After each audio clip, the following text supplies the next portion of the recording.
Welcome to our YouTube channel, Knowledge Center.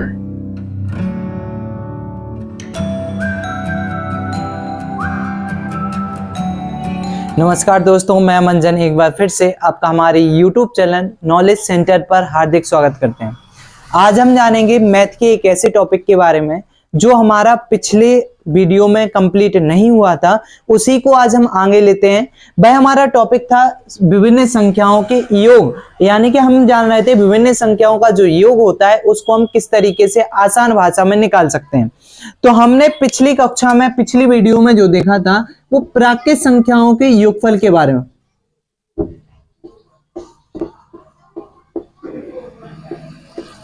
प्राकृत संख्या के योगफल का सूत्र हमने जाना था कि प्राकृत संख्या का योगफल का सूत्र क्या होता है।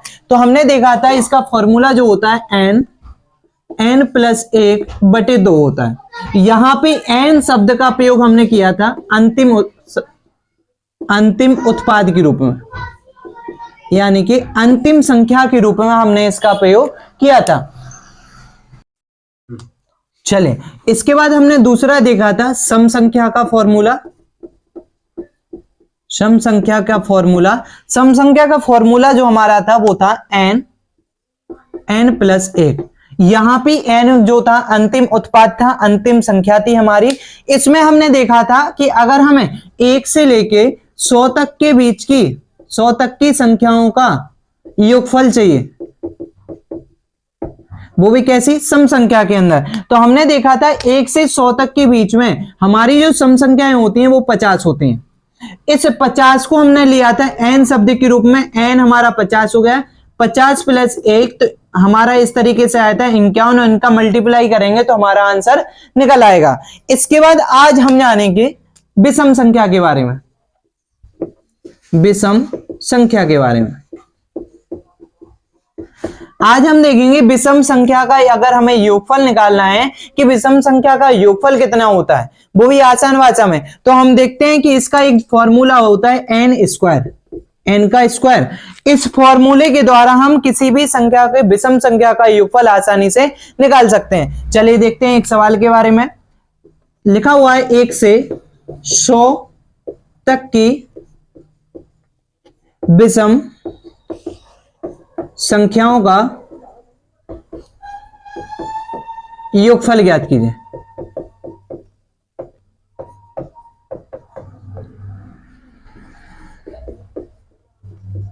ये हमारा क्वेश्चन लिखा हुआ है। हमें बताना है 1 से 100 तक की विषम संख्याओं का योगफल क्या होता है। हमें बताना है, योगफल का मतलब पहले भी बताया था, जोड़ होता है 1 से 100 के बीच की। अब 1 से 100 के बीच में जो विषम संख्याएं होती हैं वो होती हैं 50। 1 से 100 के बीच में जो विषम संख्याएं होती हैं वो कितनी होती हैं, 50 होती हैं। अब विषम का मतलब क्या होता है वो भी आपको बताया था, ऐसी संख्या जिसमें 2 का भाग नहीं जाता।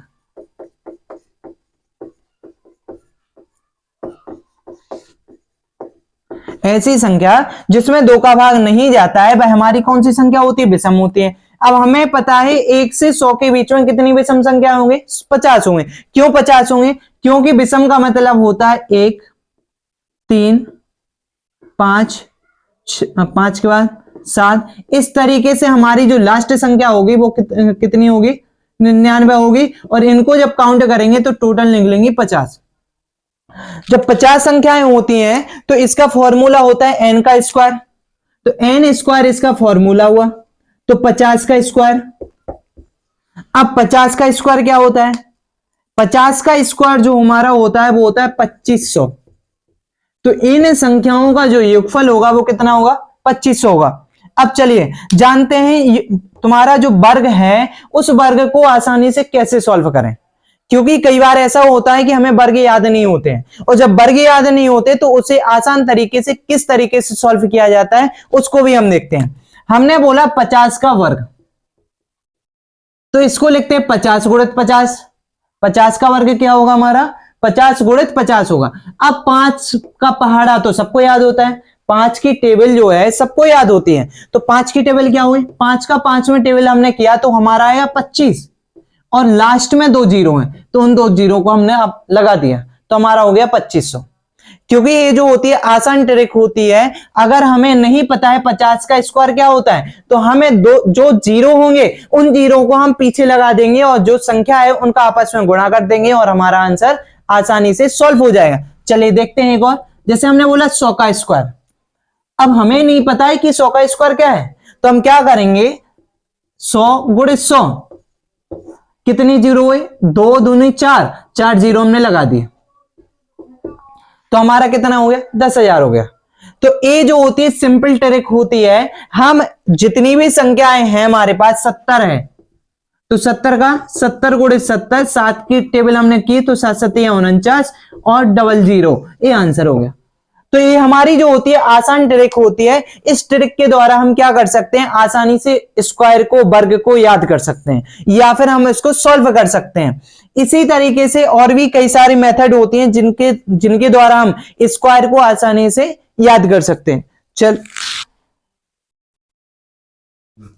चलिए अब हम जानते हैं, हमने अभी 3 टॉपिक के बारे में देखा कि हमारी प्राकृत संख्या हम कैसे निकाल सकते हैं, सम संख्या कैसे निकालते हैं। इसके बाद हमने देखा इसमें कि हमें विषम संख्याओं का योगफल कैसे निकालना है।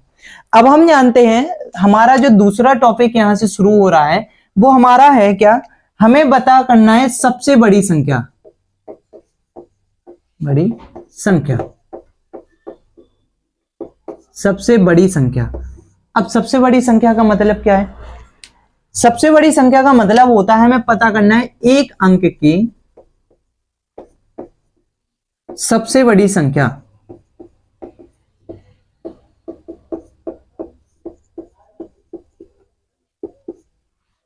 पांच अंक की सबसे बड़ी संख्या,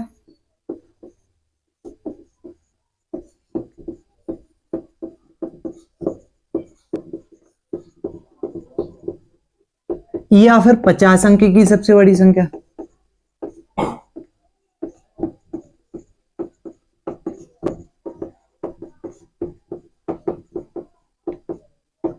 क्या बोला, हमें यह देखना है कि हमें जानकारी होना चाहिए एक अंक की सबसे बड़ी संख्या कौन सी है, 2 अंक की सबसे बड़ी संख्या कौन सी है, या फिर 50 अंक की सबसे बड़ी संख्या कौन सी होती है। तो हम इसको कैसे निकालेंगे, इसको निकालने का जो मेथड है वो है, अगर हमसे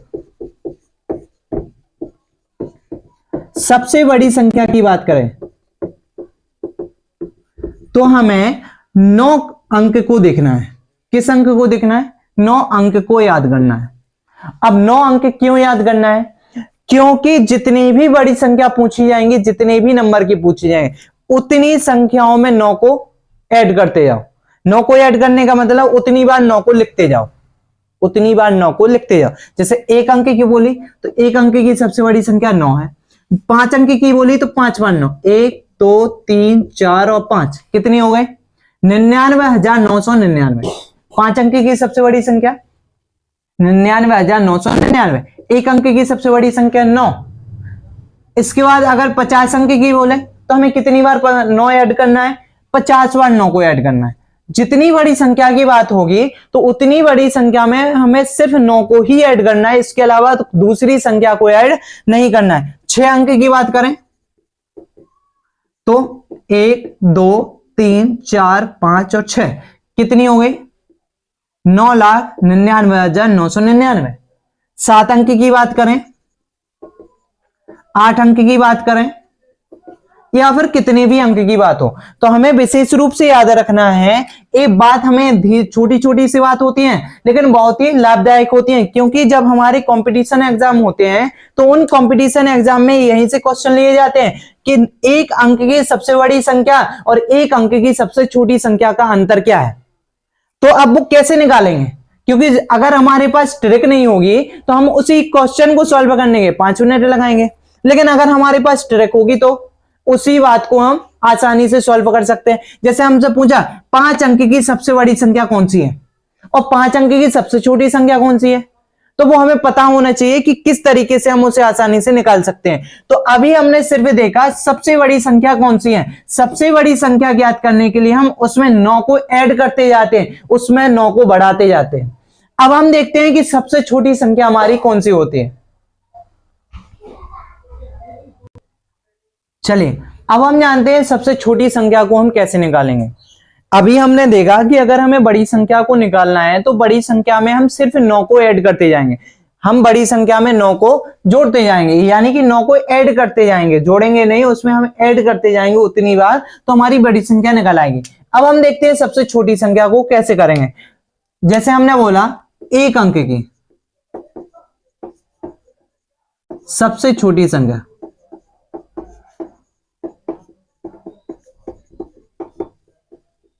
दो अंक की सबसे छोटी संख्या, या फिर 20 अंक की सबसे छोटी संख्या कैसे निकालेंगे हम? तो हमें अगर सबसे छोटी संख्या की बात करें तो सबसे छोटी संख्या को लिखने के लिए हमें याद करना है जीरो। किसको याद करना है? जीरो को याद करना है, शून्य को याद करना है। अगर हमने शून्य को याद रखा तो हमारी सबसे छोटी संख्या यहीं पे मिल गई। एक अंक की सबसे छोटी संख्या होती है जीरो, दो अंक की सबसे छोटी संख्या जो होती है वो होती है 10। क्यों? क्योंकि दो अंक की सबसे बड़ी संख्या तो हो गई 99 और सबसे छोटी संख्या क्या हुई फिर 10 होगी। 20 अंक की सबसे छोटी संख्या, हमें जीरो को बढ़ाना है। क्या करना है? हमें जीरो को बढ़ाना है, लेकिन जीरो को कम करना है, एक कम करना है। क्यों? क्योंकि अगर हमने बोला 3 अंक की सबसे छोटी संख्या,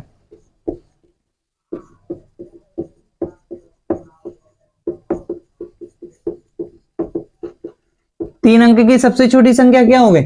एक तो हमारा हो गई, 1 2 3, कितने अंक की हो गई? ये तो 4 अंक की हो गई ना। तो 3 अंक की कौन सी होगी फिर? 1 2 100 होगी। तो हमने क्या किया? एक जीरो को कम कर दिया, क्योंकि एक हमारा उसमें ऐड हो रहेगा और 2 जीरो ऐड हो जाएंगे। तो कितने अंक की हो गई? 3 अंक की, और ये वाली 4 अंक की हो गई। तो हमें एक जीरो कम करके लिखना है। 9 के लिए हमें, सबसे बड़ी के लिए हमें 9 को उतनी बार लिखना है और सबसे छोटी के लिए एक जीरो को हमें कम कर देना है, जिससे हमारी सबसे छोटी संख्या यहां पे मिल जाएगी। तो आपको ये वाला टॉपिक विशेष रूप से याद रखना है, क्योंकि जब भी कंपटीशन एग्जाम की बात होती है तो उस टॉपिक के अंदर नंबर सिस्टम से संबंधित 1-2 क्वेश्चन जरूर ही पूछे जाते हैं। और उसमें एक हमारा ये टॉपिक भी होता है, सबसे छोटी संख्या कौन सी होती है, सबसे बड़ी संख्या कौन सी होती है, इन संख्याओं का योग कितना होता है और इनके बीच में अंतर कितना होता है। तो हमें विशेष रूप से याद रखना है कि किस तरीके से हम इसको निकाल सकते हैं। आगे की जो वीडियो है उसमें आपको बताएंगे कि इनके बीच में अंतर कैसे निकालते हैं, इनके बीच में योग कैसे निकालते हैं। तो इस वीडियो को आपको लाइक करना है, शेयर करना है और सब्सक्राइब करना है, और आगे की वीडियो का आपको इंतजार करना है। धन्यवाद।